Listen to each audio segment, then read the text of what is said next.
You're listening to the Reinvest Podcast, where each Tuesday we will show you how to reclaim, reconnect, and refocus your life by bringing you the top real estate professionals in the industry. We'll pull back the curtain so you can implement these tools and tactics to build generational wealth. Your hosts, Garrett Gatton and Seth Ciminillo. Well, thanks for joining us on episode 30 of the Reinvest Podcast, where Seth and I get to show you how to maximize your life through the power of real estate investing. I was thinking today, actually, we need to do an episode on the harsh realities of real estate investing. Yeah, as we were talking about, that's slow grind sometimes. It's not peppy and fast as we would sometimes want it to be. Right. I mean, like the stock market, I think, is appealing because you hear these stories of people who made these overnight massive gains on their capital investment. But for all the reasons that you love real estate, it's also the stability. And with the stability comes kind of that slow build, get the foundations right. But everyone would have loved to be in on GameStop before it had its rise from the ashes. But you know that it's Back to the Future. We talked about this the other day in the car, where Biff finds the sports betting magazine, of like. And then he went back in time. Sports Almanac, and went back in time, made a bunch of money. I have daydreamed multiple times about how I would. It's just not that easy. So. That's also dishonest, so he was cheating. So anyway, we got a great episode planned today. Today we have joining us a former aerospace mechanical engineer, Flint. Flint, how you doing? Doing good. Thanks for having me on, fellas. Yeah, absolutely. It's good to have you. So we met Flint, originally last year at Best Ever in 2022, and then we kind of had a chance to really catch up with him and get to know him a little bit more this year at Best Ever Conference 2023. So he graciously agreed to spend some time with us here on the podcast. So it's good to have you here with us today. What a conversation starter, too. Like, hey, name's Flint, aerospace engineer. I designed the wings on the 787 Dreamliner, That's a good way to flex on somebody early on in a conversation. It's funny. I'd like to say I don't use it ever, but to be honest, if you get on my LinkedIn, that is my header. I have, mechanical engineer design the wing on 787. So maybe I pump it a lot. Now, because you appeal to other engineers, that's kind of like a resume in the engineering world, right? Like to the scope of the projects that you've worked on. It builds that credibility and says that I've been through the grind. I've done it. I get it. We speak the same language. Yeah. That's awesome, man. Aerospace engineering. It wouldn't be as impressive if it was like the wheel on like the little tyke roller thing. You know what I mean? So anyway, yeah, it just sounds really technical. So I mean, I'm sure it does boost credibility. So Flint, when we were talking at Best Ever, you told us that you just got back from a trip. Maybe tell us where you were and how that went. Are you alluding to Antarctica? I am. Okay. I've done so many trips, I don't know which one you're talking about. I have been to all 7 continents, which is also in my bio because it is a good conversation starter. Yeah, that's incredible. To be honest, it's actually my wife. She works down there. She's out of all things, she's an HR manager. But Antarctica. When you have a force of 1,200 to 1,400 people on 3 different stations down there, you need a full suite of leadership and management. But rewinding back 10 years or so at this point, we both did tour down there as tourists in Antarctica. We slept outside with the penguins and bivy sacks. We kayaked. Yeah, it's great. Well, usually when you're like, my wife works down there, you're talking about like down in Colorado, maybe down in Texas, maybe down in Mexico, but literally down there on the bottom of the world. Yeah. She doesn't work there full time, but when she has to travel there, she's gone for months to 2 months at a time. And actually, She just texted me the other night while she was downstairs working. Hey, I need to go to Palmer Station in April. Are you okay with that? And that immediately means she's gone for a month. And I got the kids, the 4 and 6-year-old. Oh man, 2 kiddos, nice. 2 kids. Yeah, well, you freaked me out because when we were talking in the lobby networking together, you told me that she was kayaking with like orcas and stuff, and I kind of like jumped into my nerd mode, and I was like, hey, man, you shouldn't do that. Those things are like predatory animals, so, but... No, they're totally good. I've done it too. I actually had a dedicated, I mean, we can go down this rabbit hole, but up in Vancouver, off of Vancouver Island, you can go kayaking with orcas for a week long, and you're out in remote middle of nowhere, just camping, if you make it kayaking. That long. So put it on your list of things to do. Yeah, no, you definitely spurred me on to have some goals that way. But hey, just on best ever, before we jump into the main meat of the episode today, what were some of the big takeaways for you from the sessions, from the other syndicators and investors there that week? It's funny. I only sat through, I think, 3 sessions. The rest of the time, I'm just call it distracted by squirrels out in the hall, because I just feel like at this point, 3 years in networking, I know so many people, and it's catching up with all those people. It's building those partnerships and those relationships even more, meeting new people. I mean, that was really my primary goal, was to go meet potential new partners. Because as a capital raiser myself, I partner with those experienced operators. This is my little pitch to passive investors. But if the only operator you know is the Dallas-Fort Worth Class B value-add operator, that's the only investment you get, is the Class B Dallas-Fort Worth value-add. So I can bring investors to those because they are their niche and they're the experts in the market. But if you want more beyond that, I can partner with self-storage and build to rent, which is what I'm doing now as well, in multifamily in other states. You're kind of like a broker. You have this large pool of experienced operators that you've vetted and built a relationship with, and you give that network access to, you give your network access to them. Yeah. I got to play that careful, though, because the SEC views broker dealers, it's a license and they get commission. I don't play that middleman game. And that's actually a good clarity here, is I don't play the middleman where I just find somebody for investors. I actually have to play a role when I partner with these teams. We just, Kathy Fetke, I think, put an episode out there distinguishing between a joint venture and a syndication. And it was actually new to me, that information of you don't really get to choose what you are. The SEC defines what your partnership is and what bucket it falls into. It was kind of talking about it was talking about some people think they're maybe structuring a joint venture when it's actually in the eyes of the government and SEC, it's actually a syndication, because maybe the other partners are passive and have no role within the entity and stuff like that. So it was kind of like, hey, you got to be careful how you're structuring. Even if you think on paper, you wrote down, hey, we're doing a syndication, that might not be what it is. So it was kind of an interesting point to bring up that we had not heard a lot about up until that point. So yeah, it's true. When you get into the lesser number of people, if you have several investors who are totally passive, they just bring money. Yeah, the SEC is not going to want to see a JV on that.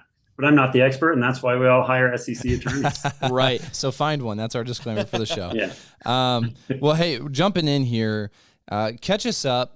Take us from aerospace engineering and what initially captured and piqued your interest in real estate investing, and what did that transition look like for you?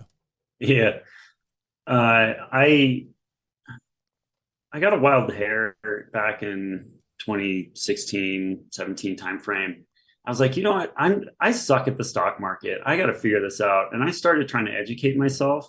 And the more and more I dug, the more I realized how I don't even want to play that game. And to me, it's driven by emotion more than valuation. And the classic example here is most recently Elon bought Twitter, and Tesla stock tanks because he bought Twitter. It's not overnight that the net operating income, the revenue potential of Tesla went down. It's an emotional driven thing. And I had always known that there was these magical unicorns out there that owned lots of real estate and didn't have to work a day in their life because they had so much passive income. And I was like, you know what, maybe that's a path. And so I started digesting Bigger Pockets podcast. And I could say the rest is history. It's a very long path from there. I bird a property, bought my first duplex for $80,000. It was heavily distressed up in Milwaukee, Wisconsin. Wow. I got a hard money loan. There's a whole story. You guys were talking earlier about, the horror stories to real estate. I got one. No, to be honest, I made money. There is a horror story too, but I made money on the deal. I sold it last April before the market turned. Oh, wow. Wow. Serendipitously, it was, I didn't plan it that way. And it just, yeah, you got blessed by the market gods. So save the painful part of that story for our Smaller Pockets segment, when we really dive deep into a painful story, and you can extrapolate that for us. But Absolutely. Keep going. That's really, you took that full cycle. Yeah. So as soon as I got done with that burr, which is painful in and of itself, right? You're essentially flipping. Mm-hmm. And I did it remotely. I live in Denver. This was in Milwaukee. They told me, hey, GC said, hey, it's going to cost this much. It'll be 3 months. We'll be done. No, it costs 30% more, and it took twice as long. Mm. And then in the end, I couldn't cash out refi. That's the whole point of the burr strategy, is to get that extra equity and cash out and then go buy another one. Well, no, the amount I put into the property ended up being the valuation of the property. So there was no buffer there to get a cash out. Wow. It cash flowed healthy. What I remember Bigger Pockets saying back in the day was the average is $200 a month per door. Mm-hmm. I was getting $300 per month. So I was like, oh, damn, I'm doing good. 2 doors, getting $600 per month. But that whole goal of how do I get to retire early on passive income? Right. I would need to do 50 more doors at least. Right. I was like, well, that was a ton of capital, a ton of effort, and it wasn't that great. And to do it 50 more times is going to take me to retirement just to get there. Didn't feel very scalable, huh? Yeah. So came across another podcast.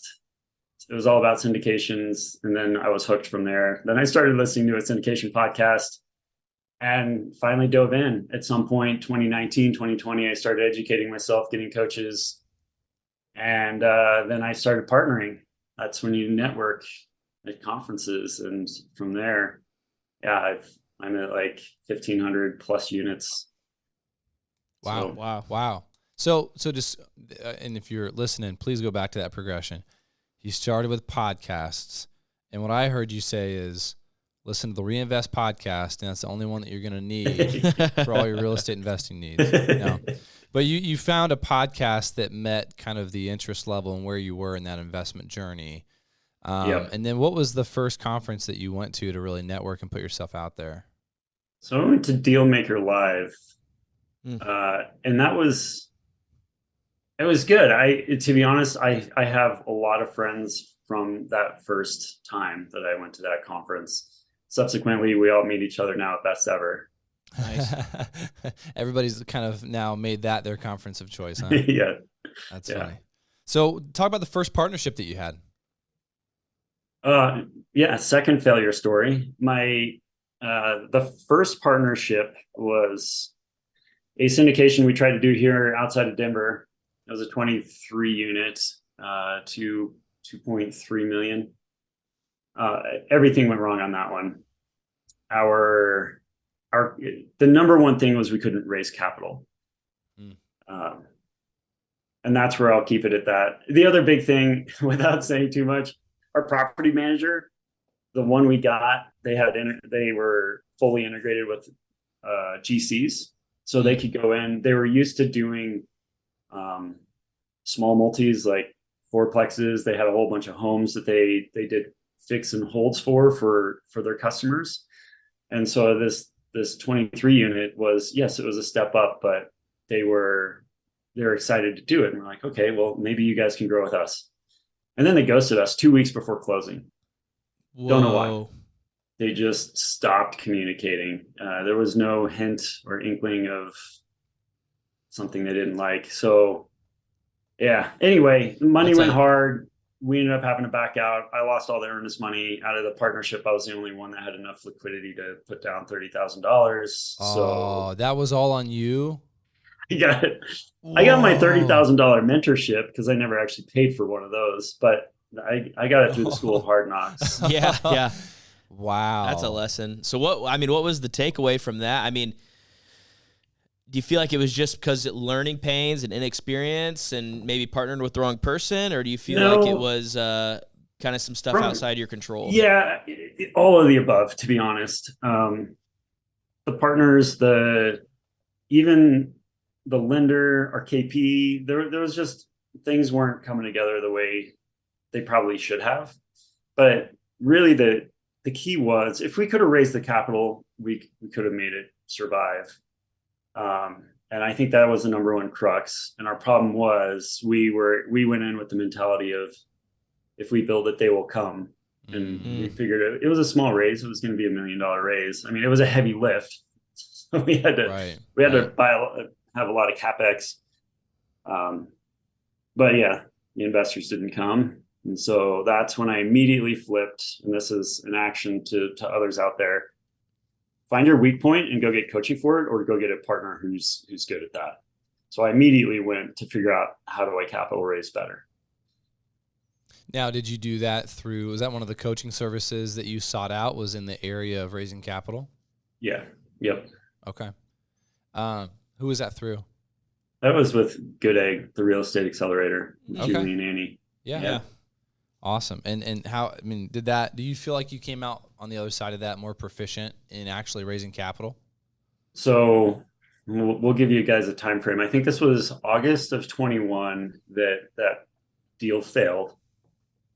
By November, I switched gears, right? I'm now trying to figure out how to raise capital. I get all of my systems in place. And through my network, I get invited on to raise capital in November of 21. So just a few months later, I get invited on. And this helped with my investor base, because now I'm bringing investors to an experienced partner that I'm going to co-GP with. So we kicked it off from there, and I think that property ended up closing early February. And that was my first wow. Deal. Yeah, that's so literally August, coaching, November, you're in a deal. That's a quick turnaround. Yeah. So when you partner for the first time, and this is really what I want to get into today, is playing to your strengths so that you can move faster and farther. I think people come to the real estate investing scene and maybe they are only exposed to a small slice of the pie, and they think that is real estate investing. That's what it means to be an investor. Kind of like when you're like, hey, I want to be I want to be a leader. Well, then you think that's being an A-type leader. Well, there's all types of leadership out there and leadership styles. And the same is true in real estate investing. There's different seats on the bus, different roles that you can fill.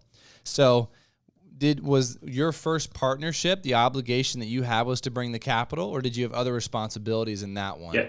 So I played an asset management role on the back end after closing. I did, we were trying to actually build a dedicated office for the property management so that we could remove them from an apartment, right? And then we gained that apartment. So I did a whole bunch of legwork to figure out how we're going to get it. Is it going to be modular? Are we going to do stick built? And that's, at that point, the economy started turning and the wood prices skyrocketed, and we're just like, okay, never mind. But wow. Yeah, so I did a healthy amount of work there. And then I do investor relations for my folks. So when you sought out the coaching with Good Egg to raise capital, because that was something that you had struggled with through that deal, it kind of birthed now what your whole business model is around, right? Yeah. And as an engineer, I never expected myself to be a capital raiser. To me, I can do spreadsheets day in, day out for underwriting, the due diligence inspections, the detail orientation, all the asset management I could do. But I ended up, syndications, with the capital raising and partnering with other people. This is where, like I said, my pitch earlier, I can bring a unique set of other asset classes to my investors, because to be honest, that's what I want. I'm seeking asset classes that really appeal to me, because they have different return profiles in different areas. So I'm diversifying myself and I'm bringing investors with me. And we call that investor alignment, because you're seeking out different types of investments. You're already going there. You might as well take people with you. And if those people want to go to the same place that you're going, that alignment happens. And that's when it gets fun. Yeah, exactly.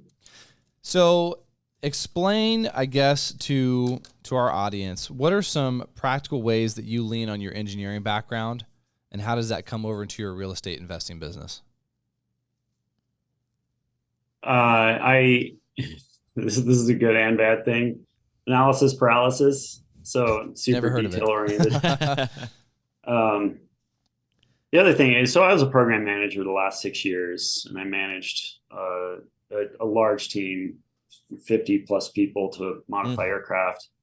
It's a hugely complex program, and to manage that many people, I mean, not only am I now in charge of the finances, the budget, I think all of that management style and being on the business side just totally translates easily to the real estate side.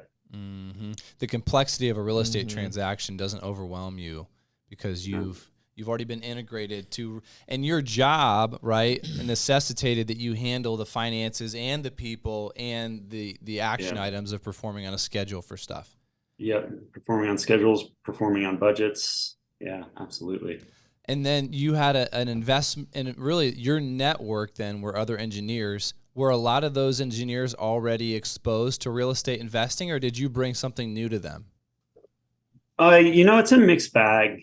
The engineers, so engineers as an avatar, they analysis paralysis and they're skeptical, so they're hard to convert. That's a tough demographic to appeal to. It is very tough, yeah.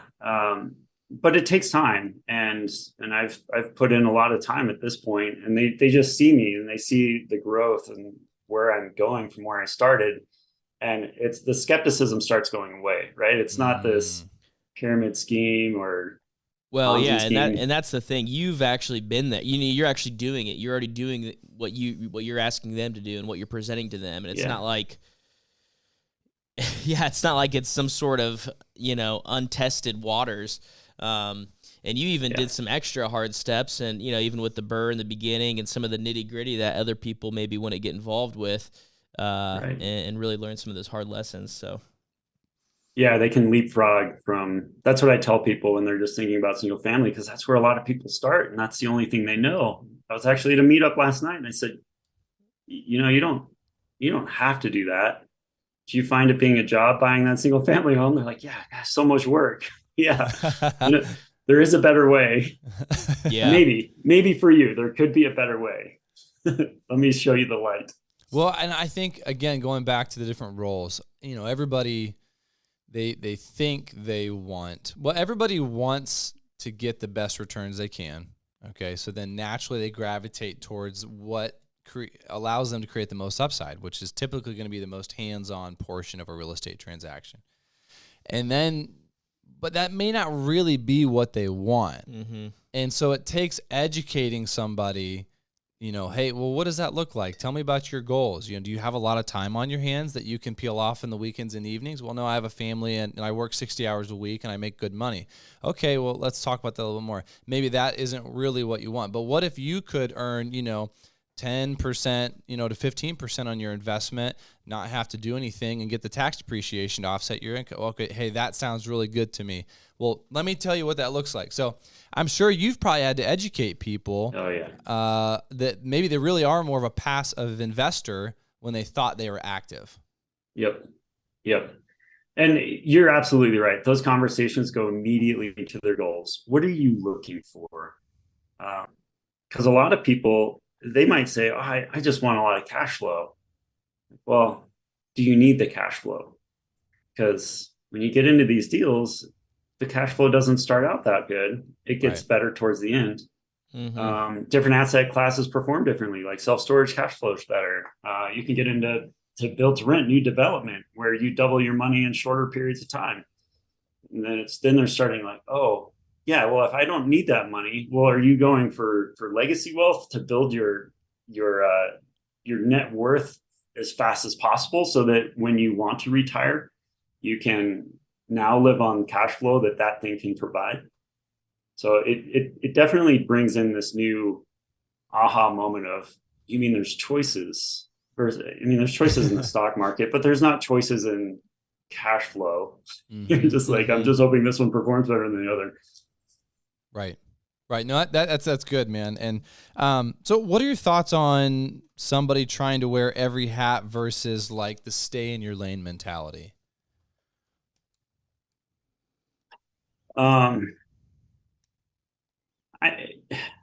I could go both ways on this. I think there's a healthy balance. You always have to have checks and balances no matter what. So staying in your own lane, putting on your blinders is not healthy for relationships and partnerships. But also you need to be careful you're not stepping on other people's toes, because you can create duplicative work. This is where... Are you saying it might not be healthy because it kind of breeds a lack of accountability? And it's good to kind of be able to check up on each other and you kind of know what the other person should be doing so that if they weren't doing it, you could see that the ball was being dropped or... Yeah, I mean, you got to know what the other team members are doing, and you got to know, because not all team members may perform well, and some partnerships fall apart. And so you absolutely need to be well aware of how everything works. You need to be an expert in your lane, be aware of what other people are doing. If someone's slacking or if someone wants to go on vacation, you still have to be able to perform that role. Mm-hmm. So I think that's where the healthy balance comes in. And once again, great communication. Hey, I'm sick, really sick. You guys, can you take over asset management? We got things to do this week and I'm not available. Sounds like you're describing marriage, my marriage. Yes. That's good stuff. Real quick, when we were talking at Best Ever in the hallway, when we weren't in the session because you were the distracted squirrel kind of scenario there, you were talking about the psychological struggle of going full time as a co-GP, raising money, with investors to plug into these deals. I think a lot of people, they either are at that juncture or want to be at that juncture of, I'm walking away from the corporate world, I'm walking away from my W-2, and I'm now doing this full time. Super empowering moment. Congratulations on that. Thank you. Fear and excitement mingled together. So yes, absolutely. Talk about that for people. How did you know it was the right time, and what was going through your head when you were doing that? So at the beginning of 2022, I put on my whiteboard, I'm going to quit in November of 22. That was right after I did my first deal, but I'm like, you know what? We're going to skyrocket. Back then the economy was doing well and deals were flowing. That didn't stop me though. We did a fund to funds that year. I got onto built to rent stuff, but the thing that really converted me was I got a high performance coach. Everything's all about mindset and being able to manage yourself. When you're not in corporate America and there's systems in place and people around you, and you're jumping out on your own, I'm still struggling with this, managing myself. So I knew I needed a high performance coach to help me get my mindset straight and to keep myself guided. And he straight up said, so this is where everybody's situation is different. My wife makes good money. If I quit, could we survive on her income? I was like, yes. So, and then he's like, so if let's say you're only 50% successful at the end of this year after you've quit your job, worst case scenario, could you go find another job? I was like, yeah, I could go find another job. But would you, if you were only 50% successful? And I was like, no, if I'm 50% successful, I'm still good to go. Let's go. Right. Yeah. Then he says, right. So he's not telling me the answer. He's guiding me to the solution. Right. And this is what good coaches do. And then he said, Flint, you've been doing this for 2.5 years, nights and weekends. You were burnout, right? I said, yeah, I'm absolutely burnout. Is it sustainable? I was like, no, it hasn't been sustainable for a long time. And then he was just silent, right? He's just like, I just came to my own conclusions with his questions. Wow. You can lead a horse to water, but you can't make it drink. Yeah. But you did drink. But I did. But there was the aha moment of like, man, if I'm 50% successful, I would keep moving in the direction and do this full time. And then you probably were like, I'm going to bet on myself. I can be 50% successful this year. Yeah. Yeah. Yes. The other thing, there's a quote I heard. It's people quit when they're 80% of the way there to success. Oh, wow. And I'm like, you never know when you're 80%. Yeah. But you're like, if I quit now, I know I was 80%. And the thing is, I don't know if I'm 80%. I'm still moving forward. I'm still raising capital. I'm still getting on partnerships. So yeah, things are good. So then tell me, now that you've been on the back end of this, okay, you made the jump, you put your notice in, you quit your job. What kind of shifts have you seen in your purpose, your drive, your mindset now that you're quote unquote full time? I am getting more sleep, so I'm happier. There you go. I've to be honest, I've been working on the mindset thing for a while, and it's kind of this bubble we live in the syndication world breeds this abundance mindset, and everyone's there. I mean, technically, we're all competitors trying to fight for the same assets, but no one really cares when you go to these conferences. We're all friends, and we're all here to help each other. And to me, that has changed me from a more optimistic person than I've been a pessimistic person. And my wife even says it's been noticeable. So wow, things are improving. Yeah. Very cool. Yeah, that's awesome, man. We're gonna kind of move on to our smaller pockets segment. So this is the part of the show where you go ahead and divulge your deepest, darkest, worst deal, and how that went for you, and most importantly, what did you learn from it so that our investors can glean from your failure and avoid the same mistake? We kind of dove into the first syndication failure. Let's go back to the Burr, because this story it's good. I never wanted to hang this story on my wall or on my fridge, but man, it makes for good bar talk.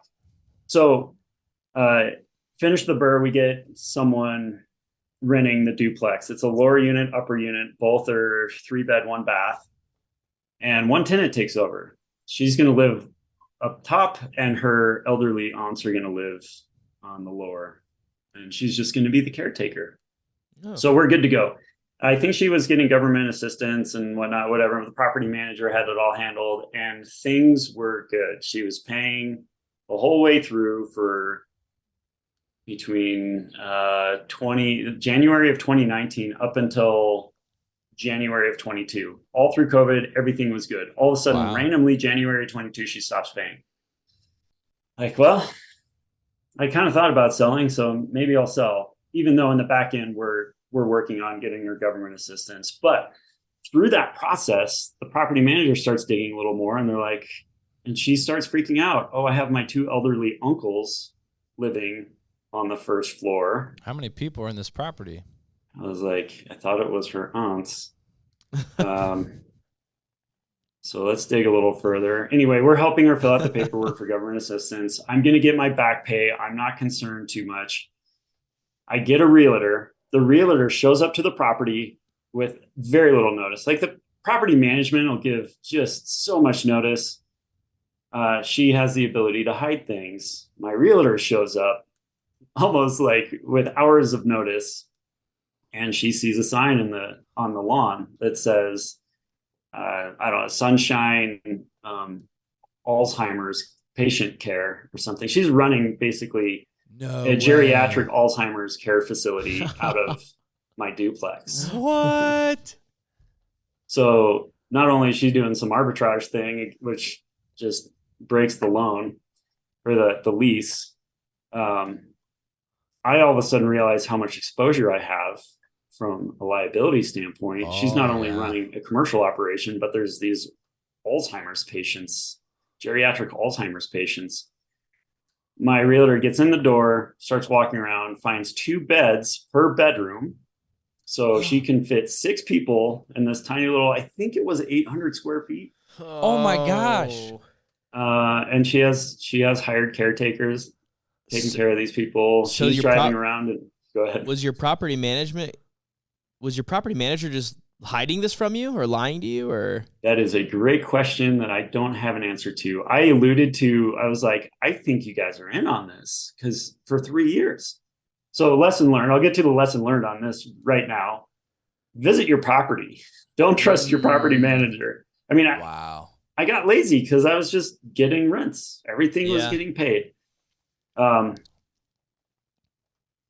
So she found out I was selling. We found out what she was doing. She broke terms of the lease.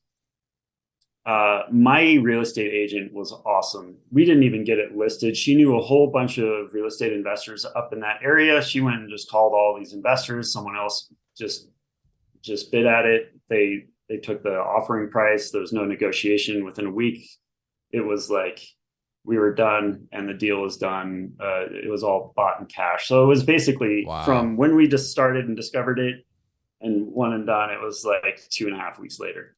Wow. So I was like, cool, done. We were totally transparent with the new buyer. He knew what he was getting into. Her lease was, she broke her lease, so maybe it didn't matter, but her lease was ending a couple months later. Now this is where it gets good. Wait, what? What just happened?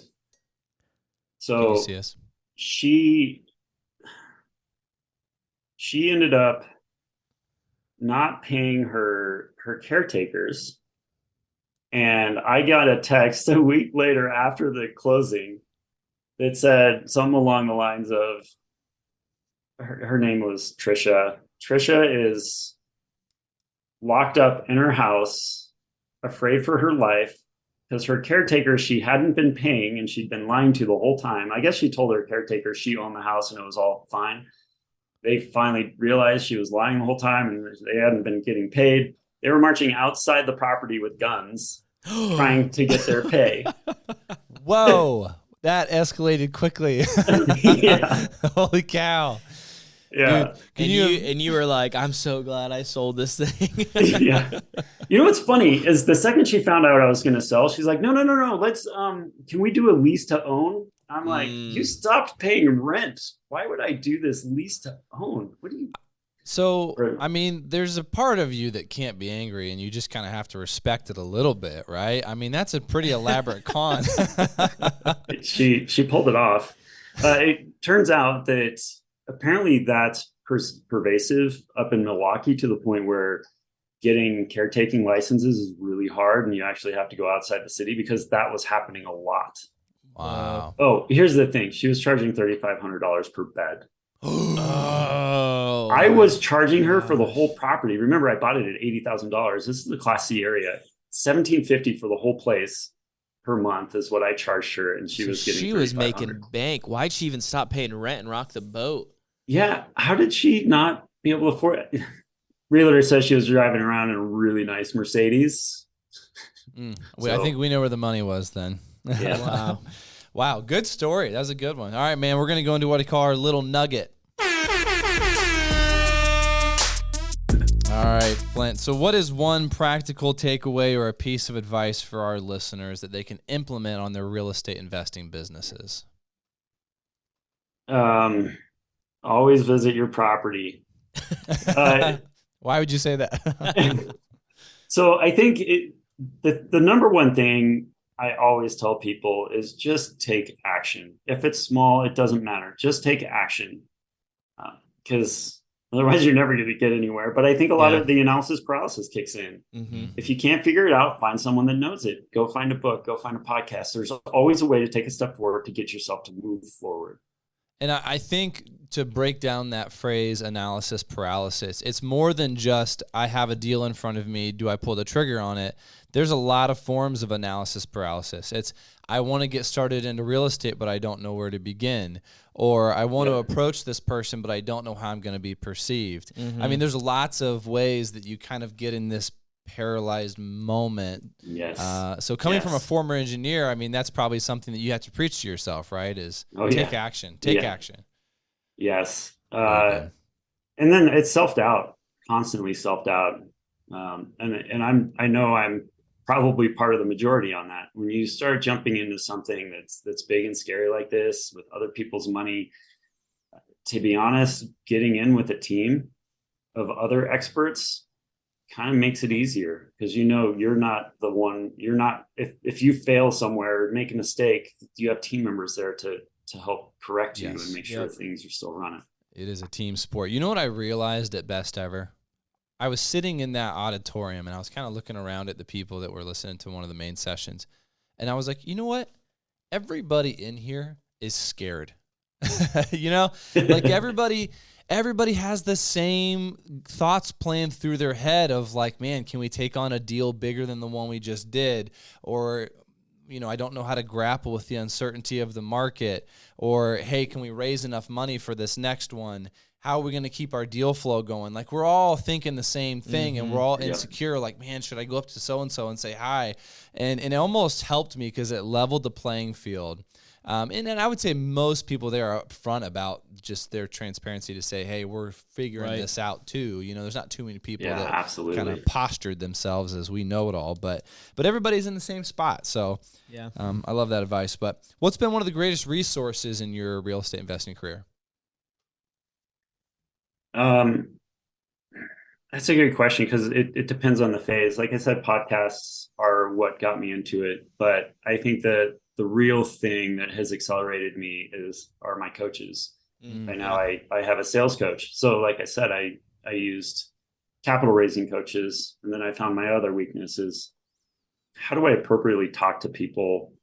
And because maybe I was doing something wrong, or, you know, you just gotta keep digging deeper and deeper. Right. You don't know what you don't know until someone tells you. And then you're like, oh, it makes so much sense. Yeah.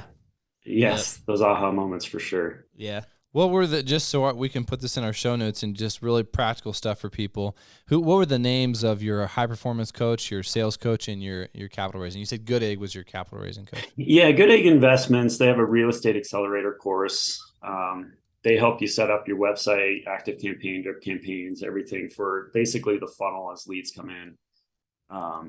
I'm using Faisal, Ensaun. He's, I just know him as Faisal. I'm sure he has a company name right here. Yeah, Faisal Ensaun. I can send you guys the link. You can put it in there. Yeah. High performance coach.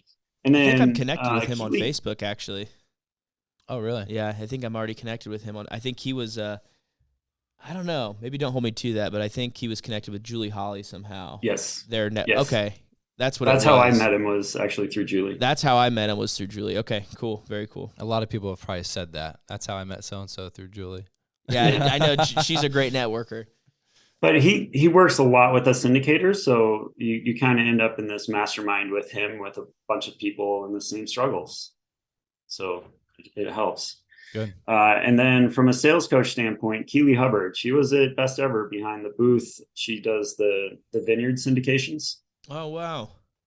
Yeah, but her side gig is sales coaching because in her history, she was VP in marketing, doing sales in corporate America. And then she started doing syndications and built a sales program around it. Very cool. Wow. Awesome. We'll put those links in our show notes. And lastly, Flint, how can people follow your success and what your company's doing? Yeah, if you love engaging with me or want to engage with me, LinkedIn is my number one place. It's LinkedIn/Flint Jamison. And then if you want to see deals or see more about my company, Vestas Capital, you can just go to investwithflint.com and it'll take you to Vestas Capital. Seriously, website. That was an available URL. It was. Nice. And then currently, I mean, are you doing anything else right now besides build to rent stuff? Yeah, 2 multifamily deals fell in my lap last week. Okay, I'm right. betting those 2. Awesome. Hopefully I'll be able to jump on one of them. Yeah, and then I think that build to rent is going to be ongoing for the foreseeable future. I was peeking around your LinkedIn page. You're putting up some concepts, designs, and stuff for what those homes are going to look like. So if you're curious about build to rent as a concept, go to Flint's LinkedIn page to check that out. So. Well, awesome, man, dude. It's been fun. Thank you so much. I fully anticipate having you on again. Thanks for your time today. Yeah, thank you, guys. It's been fun. As always, excited that you joined us on another episode of the Reinvest Podcast.